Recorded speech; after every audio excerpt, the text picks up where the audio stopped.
kumakalat na balitang naghiwalay na daw sina Kim Chiu at Sian Lim, mariing itinanggi ang mga ito ng isang source na very close sa celebrity couple.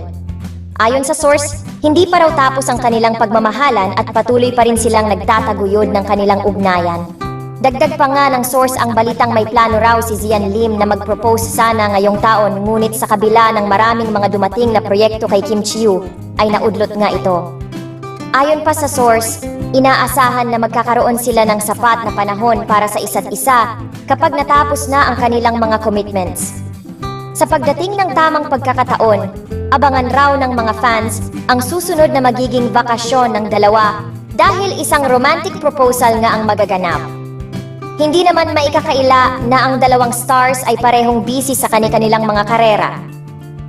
Maraming proyekto ang dumating kay Kim Chiu at kay Sian Lim na maaring nagiging dahilan kung bakit hindi agad na magkaroon ng sapat na oras ang dalawa para sa kanilang personal na buhay. Subalit, kahit na may mga hamon sa kanilang schedules, nananatili pa rin ang matibay na pundasyon ng kanilang pagmamahalan.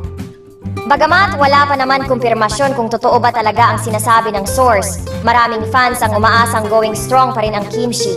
Tanging sila Kim at Sian lang talaga ang makapagsasabi kung ano ba talaga ang nangyayari sa kanilang pag-iibigan sa kasalukuyan.